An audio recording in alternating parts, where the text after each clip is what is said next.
Welcome to my YouTube channel. ناظرین، آج ہم بات کریں گے کہ اللہ تعالیٰ نے عورت کو مٹی سے پیدا کیوں نہیں کیا،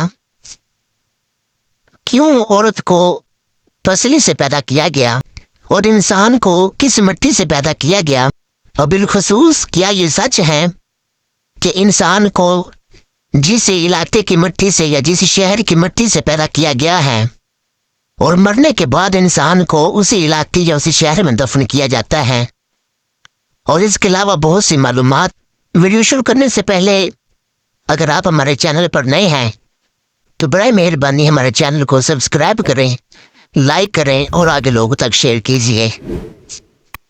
ناظرین، قرآن مجید فرقان حمید میں انسانی تخلیق کے بارے میں بہت کچھ بیان کیا گیا ہے، لیکن یہاں پر آپ کے سوال کے متعلق بات کریں گے۔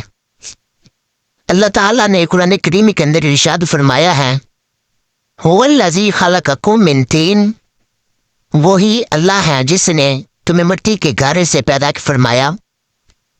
اس کے علاوہ ایک اور جگہ پر ارشاد فرمایا، منہا خلقناکم وفیہا نعیدکم ومنہا نخرجکم تارۃ اخری، زمین کی اسی مٹی سے ہم نے تمہیں پیدا کیا اور اسی مٹی میں ہم تمہیں لٹائیں گے اور اسی سے ہم تمہیں دوسری مرتبہ پھر نکالیں گے۔ حضرت ابو ہریرہ رضی اللہ تعالیٰ عنہ سے روایت ہے کہ نبی کریم صلی اللہ علیہ وآلہ وسلم نے ارشاد فرمایا، بیویوں کے متعلق وصیت کو قبول کرو کیونکہ وہ پسلی سے پیدا کی گئی ہیں، اور یقیناً پسلی کا ٹیڑھا حصہ اس کا اوپر کا ہے، اگر اسے سیدھا کرنے کی کوشش کرو گے تو وہ ٹوٹ جائے گی، لہذا اسے ٹیڑھا ہی رہنے دو۔ ناظرین، اسی طرح ایک اور روایت کے اندر آتا ہے کہ نبی کریم صلی اللہ علیہ وآلہ وسلم نے ارشاد فرمایا، میں تمہیں عورتوں کے بارے میں وصیت کرتا ہوں، تم عورتوں کے ساتھ اچھا سلوک کرو، کیونکہ عورتیں عقلی، دینی اور غور و فکر کی صلاحیت کے اعتبار سے کمتر ہوتی ہیں، بلکہ حقیقت یہ ہے کہ وہ اپنے تمام امور میں ناپختہ ہوتی ہیں، کیونکہ انہیں پسلی سے پیدا کیا گیا ہے۔ اور اسی طرح اللہ تعالیٰ نے حضرت آدم علیہ السلام کو بغیر باپ اور بغیر ماں کے پیدا فرمایا ہے۔ جب اللہ تعالیٰ نے ان سے ان کی نسل کو پھیلانے کا ارادہ فرمایا تو انہی سے اللہ تعالیٰ نے ان کی زوجہ کو پیدا فرما دیا۔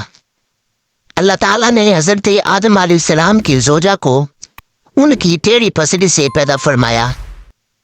ناظرین، معلوم ہوا کہ عورت کی پیدائش ٹیڑھی پسلی سے ہوئی ہے۔ اگر آپ ٹیڑھی پسلی سے فائدہ اٹھانا چاہتے ہیں تو اس کے ٹیڑھے پن کے ساتھ ہی فائدہ اٹھا سکتے ہیں، اور اگر اسے سیدھا کرنے لگ جائیں گے تو وہ ٹوٹ جائے گی۔ یہی حال عورت کا ہے، اگر انسان اس سے فائدہ اٹھانا چاہتا ہے تو اسی کے ساتھ ہی فائدہ اٹھانا ہوگا جتنا فائدہ حاصل ہو سکے، اور اسی پر راضی رہنا ہوگا۔ اگر وہ اسے سیدھا کرنے کی کوشش کرے گا تو وہ سیدھی نہیں ہوگی، انسان اپنی کوشش میں ناکام رہے گا۔ دین کے معاملے میں درست ہو بھی جائے تو طبی معاملات میں کچھ باقی رہے گی۔ ہر بات میں شوہر کی چاہت پر پورا نہیں اتر سکتی، بلکہ مخالفت اور کوتاہی رہے گی۔ اگر آپ اسے سیدھا کرنے کی کوشش کریں گے تو اسے توڑ بیٹھیں گے۔ ناظرین، یہاں توڑنے سے مراد اسے طلاق دینا ہے۔ مطلب یہ ہے، اگر آپ اسے کوشش کریں گے کہ آپ جو چاہیں ویسا ہو جائے، اس کے مطابق ہو جائے، تو ایسا ممکن نہیں ہے۔ ایسی صورت میں آپ اس سے اکتا کر، نفرت کر کے اسے طلاق دے بیٹھیں گے۔ ناظرین، مرد کی پسلی سے عورت کو بنا کے اللہ تعالیٰ نے مرد کو اپنی اس حکمت کا اشارہ دیا۔ اب اس کے بارے میں جانتے ہیں کہ عورت کو مٹی سے پیدا کیوں نہیں کیا، کیوں اللہ تعالیٰ نے عورت کو ٹیڑھی پسلی سے پیدا فرمایا۔ ناظرین، عورت کو پسلی سے پیدا فرمانے کے اندر بھی اللہ تعالیٰ کا اشارہ ہے کہ اللہ تعالیٰ نے اس عورت کی تخلیق فرشتوں کی لائی مٹی سے نہیں کی، بلکہ اسے تمہارے جسم کے حصے سے اس لیے نکالا کہ عورت کا تقدس اور پردہ قائم رہے۔ فرشتوں کو بھی خبر نہ ہونے پائی کہ زمین سے لائی ہوئی کس مٹی سے عورت کی تخلیق ہوئی، یعنی عورت کے تقدس کی حد دیکھیے کہ فرشتوں سے بھی اس کا پردہ قرار دیا گیا، اور پہلی عورت اس مرد کی پسلی سے نکلی جس کی وہ منکوحہ کہلائی۔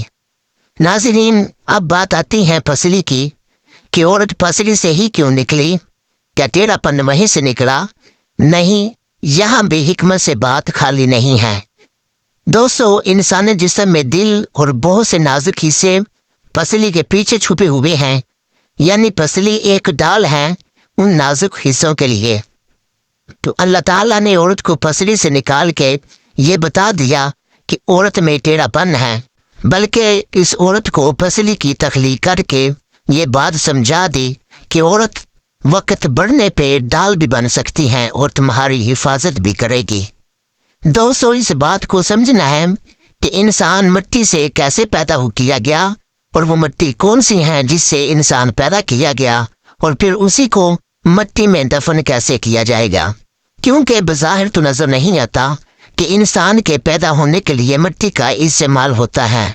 اس کا جواب یہ ہے کہ ہم جو خوراک کھاتے ہیں، اس میں سبزیاں، پھل یا کوئی اور چیز، اس کا تعلق بالواسطہ یا بالواسطہ مٹی سے ہوتا ہے۔ گندم، چاول، چینی کو لے لیں یا سبزیاں لے لیں یا پھر کوئی بھی کھانے کی چیز، ان کو جن اجزاء سے تیار کیا جاتا ہے وہ مٹی سے ہی پیدا ہوتے ہیں۔ اب انسانی تخلیق میں قرآن نے بہت سے مراحل بیان کیے ہیں، مٹی کا بھی ذکر ہے، نطفے کا بھی ذکر ہے۔ معلوم ہوا کہ جب مٹی سے پیدا ہونے والی خوراک استعمال کی جاتی ہے تو وہ کسی نہ کسی طرح زمین سے حاصل ہوگی، اس میں یہی نطفہ بنتا ہے اور اس کی شکل کو جوہر کہتے ہیں۔ دوستو، اس کے اجزاء ملتے ہیں اور جب اس کے مراحل مکمل ہوتے ہیں تو اس کے بعد یہ بچہ پیدا ہوتا ہے۔ تو معلوم ہو گیا کہ انسانی جسم کا حصہ کیسے بنتی ہے اور پھر اس سے انسان کیسے پیدا ہوتا ہے۔ دوستو، اب رہا یہ مسئلہ کہ انسان جس مٹی سے پیدا ہوتا ہے کیا اسی میں دفن کیا جائے گا جس شہر کی، جس علاقے کی مٹی سے پیدا کیا گیا ہے؟ کیا انسان اسی علاقے یا اسی شہر کے اندر دفن کیا جائے گا؟ اس کا جواب یہ ہے کہ ہر انسان کو اسی مٹی سے دفن کیا جائے گا جس مٹی کے ساتھ اس کو تخلیق کیا گیا ہے۔ حضرت ابو سعید خدری رضی اللہ تعالیٰ عنہ سے روایت ہے کہ ایک دفعہ رسول اللہ صلی اللہ علیہ وآلہ وسلم ایک جنازے کے بعد ایک قبر کے پاس سے گزرے۔ آپ علیہ السلام نے صحابہ کرام سے فرمایا، یہ کس کی قبر ہے؟ انہوں نے عرض کی، یا رسول اللہ صلی اللہ علیہ وسلم، یہ فلاں حبشی کی قبر ہے۔ اس پر آقا علیہ السلام نے فرمایا، لا الہ الا اللہ، اسے اس کی زمین اور آسمان سے اس مٹی میں لایا گیا، یعنی فرمایا جس مٹی سے اس کی تخلیق ہوئی تھی اس کو اسی مٹی کے اندر دفن کر دیا گیا ہے۔ ناظرین، اسی طرح ایک اور روایت میں آتا ہے کہ نبی کریم علیہ السلام نے فرمایا کہ انسان کو جس مٹی سے پیدا کیا گیا ہے اسی مٹی کے اندر دفن کیا جائے گا۔ تو امید کرتے ہیں کہ آج کی ہماری ویڈیو کے اندر آپ کو بہت زیادہ معلومات ملی ہوگی۔